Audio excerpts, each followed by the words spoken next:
15 मई, जिसे अंतर्राष्ट्रीय परिवार दिवस के रूप में मनाने के लिए निश्चित किया गया।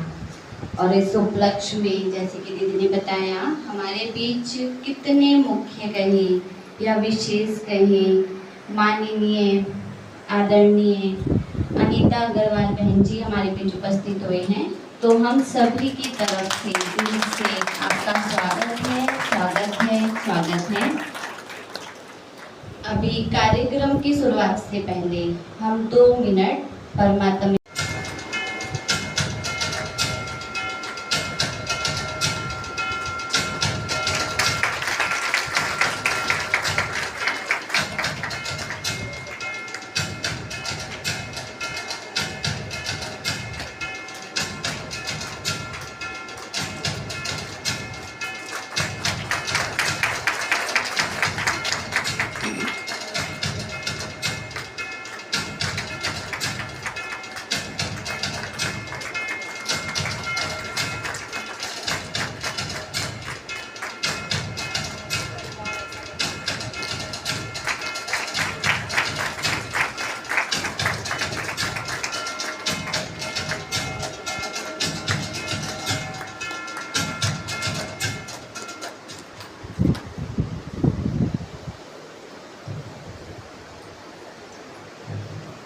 निर्माण भी परिवार के द्वारा ही होता है।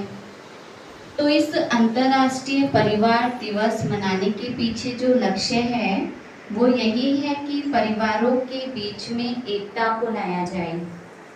जो परिवार के सदस्य हैं उनके बीच में सामंजस्य स्थापित किया जाए।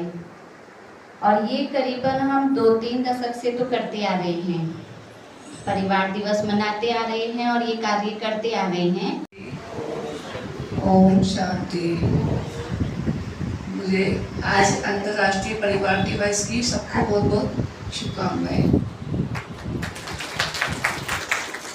मुझे इतना अच्छा लगा यहाँ आके कि मैं थोड़ी देर को बिल्कुल खो गई बाबा में, कि मैं ऐसा लग रहा था कि बस मतलब जन्नत में आ गई। और बिल्कुल ऐसा मतलब महसूस नहीं हो रहा था कि मतलब क्या बताऊँ मैं, इतना अच्छा लगा मुझे। और दीदी कह रही है कि विल पावर आज के परिवार में बच्चों में नहीं है बिल्कुल भी।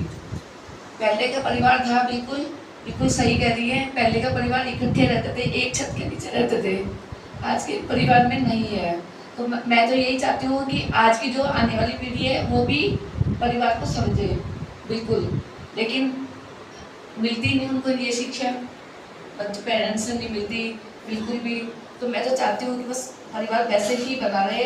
और मुझे खुद को इतना अच्छा लगता है कि सब मिलजुल के रहे, लेकिन दिल पावर नहीं किसी में। बस सबको बहुत बहुत धन्यवाद। मुझे तो इतना अच्छा लगा, दीदी ने इतना अच्छा मतलब वेलकम करा, अभिनंदन करा, सब बहुत अच्छा लगा। सबको बहुत बहुत धन्यवाद।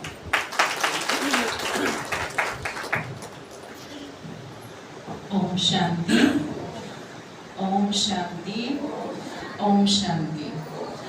तो आपको महसूस हुआ ना कि हमारे परिवार के ही हैं।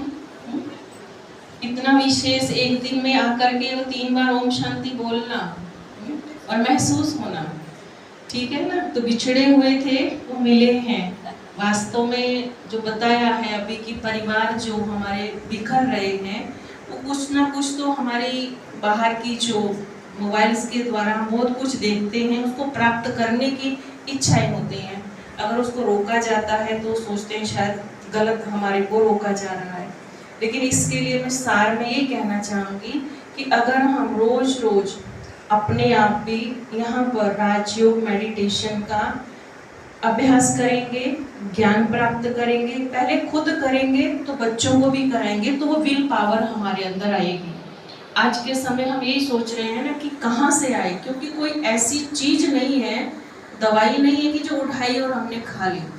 हम संस्कार भरना चाहते हैं, अच्छा संसार लाना चाहते हैं, तो अच्छे संस्कार हमको पहले अपने आप से शुरुआत करने पड़ेंगे। उसके सामने चाहे कोई भी हो, आज की हमने वाणी भी सुनी, उसमें भी यही कहा ना कि पहले हमारे को कोई छोटी बात है छोटा रहने दो, अनदेखा कर दो, जब मुझे उससे कोई मतलब नहीं है। तो ये भी एक संस्कार है कि व्यर्थ की बातों का हमारे ऊपर कोई प्रभाव ना पड़े। और हम हर किसी के लिए सबसे पहले एक चीज का आज ध्यान रखेंगे, आज से अपने आप से प्रण करेंगे, जो भी हम काम करते हैं, चाहे घर में कर रहे हैं, चाहे ऑफिस में है, चाहे समाज सेवा कर रहे हैं, कहीं पर भी हैं, उसके साथ एक चीज का ध्यान रखेंगे कि हम इसके साथ साथ पैसा कमाने के साथ साथ, काम करने के साथ साथ हम दुआएं भी ले रहे हैं, दुआएं भी कमा रहे हैं इसके साथ साथ, तो हमारा अच्छा संस्कार जरूर बनेगा। कि भरकुटी में देखेंगे, आंखों में नहीं देखना है, भरकुटी के बीच में देखना है। आज हम परिवार दिवस मना रहे हैं, संकल्प करना है। मैं बोलूंगी, आप मन में उसको रिपीट करना। सब एक दूसरे के मस्तक पर देखेंगे, आत्मा को देखेंगे। आप शांत स्वरूप आत्मा है।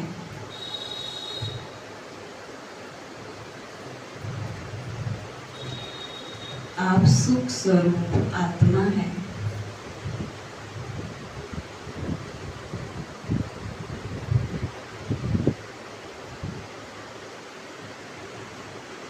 आप एक दो को सहयोग देने वाली आत्मा है।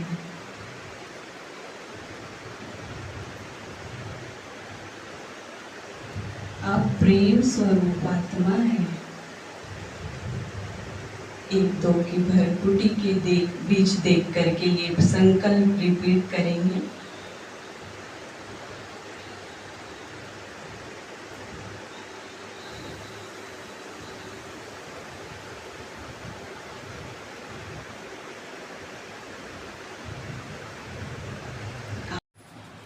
आपको श्री गोपाल नारसन का नमस्कार।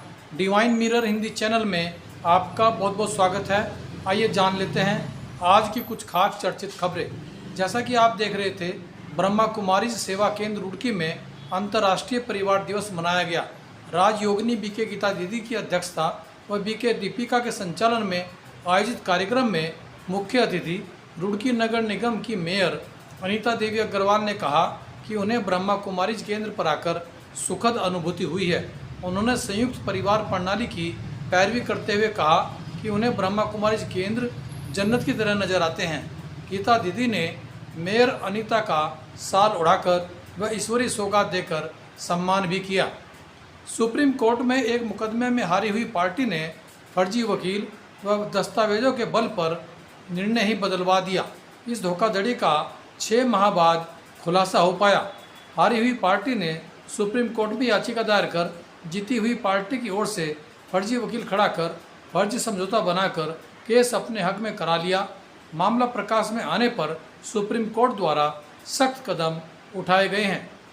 सुप्रीम कोर्ट ने कर्नल सोफिया कुरैशी के प्रति मध्य प्रदेश के मंत्री विजय शाह द्वारा आपत्तिजनक बयान देने पर दर्ज हुई एफआईआर को लेकर सुप्रीम कोर्ट गए मंत्री को कड़ी फटकार लगाई है। कोर्ट ने मंत्री को कर्नल सोफिया से अपने बयान के लिए माफ़ी मांगने का निर्देश दिया है। वहीं पटना में सशस्त्र सेनानी परिवार कल्याण महापरिषद के पदाधिकारियों ने कांग्रेस के शीर्ष नेता राहुल गांधी से मुलाकात की। साथ ही राहुल गांधी को ज्ञापन देकर सशस्त्र सेनानी परिवारों से संबंधित विभिन्न समस्याओं को लेकर चर्चा की और उनके समाधान के लिए भी अनुरोध किया। पाकिस्तान आतंकवादियों का कितना बड़ा समर्थक है, इसका खुलासा पाकिस्तान के मंत्री तनवीर हुसैन के उस बयान से हो गया है जिसमें उसने कहा है कि ऑपरेशन सिंदूर से तबाह हुए आतंकवादी लश्कर ए तैयबा के अड्डों को दोबारा बसाने की जिम्मेदारी पाकिस्तान सरकार ने ली है। राजस्थान में मां की मृत्यु के बाद एक चांदी के कड़े के लिए 2 भाई आपस में इस कदर लड़े कि मां का अंतिम संस्कार तक रोक दिया गया।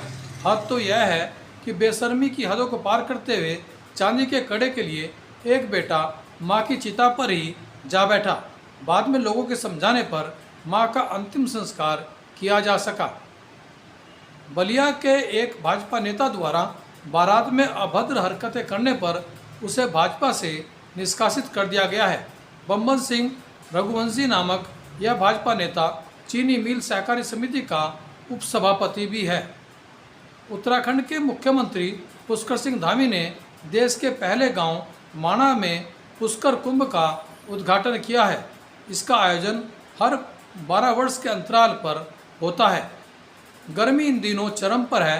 आज उत्तराखंड के मैदानी क्षेत्रों में पारा 40 के पार चला गया, जबकि देहरादून में भी 37 डिग्री सेल्सियस तक तपत पहुंच गई है। हालांकि मौसम विभाग ने पर्वतीय जिलों में बारिश की संभावना व्यक्त की है। रुड़की में 4 प्राइवेट हॉस्पिटलों पर 50-50 हज़ार रुपये का जुर्माना ठोका गया है। ACMO डॉक्टर अनिल वर्मा ने अस्पतालों में निरीक्षण में व्यापक खामियां पाई, जिस कारण उन्हें उन अस्पतालों पर 50-50 रुपये का जुर्माना ठोकना पड़ा। नगर निगम द्वारा प्रति 4 वर्ष बाद गृह कर में 20% वृद्धि के प्रस्ताव पर कई पार्षदों ने कड़ा विरोध किया है। पार्षदों का कहना है कि नगर निगम आम जन को उतनी सुविधा उपलब्ध नहीं करा पा रहा है जिस ताकि वह गृह कर को व्यापक रूप से बढ़ा कर लिया जा सके। पार्षदों ने उक्त गृह कर को न बढ़ाने की भी अपील की है। और अंत में देखिए आज का हमारा ये प्रेरक वीडियो। आज के ज़माने में अंदर की वृत्ति दृष्टि कुछ कैसी भी है, पर ज्ञान सुनाने में बड़ी फुर्ता है। बाबा के ज़माने में साकार बाबा के रूप जो बहुत अच्छा ज्ञान सुनाने वाले, इतना अच्छा सुनाए जो सुनाते सुनाते सुनाते सुनने वाले को एकदम बाबा के लिए निश्चय बैठ जाए। बिल्कुल समय के बाद उसका वो मुख से ज्ञान सुना न सके, तो फिर मैंने बाबा से पूछा, बाबा इसको क्या हुआ है? बच्ची संशय का कीड़ा लगा है ना, ये सब संशय का कीड़ा लगा ना, तो मुख से निकाल से उच्चारण कर नहीं सकती।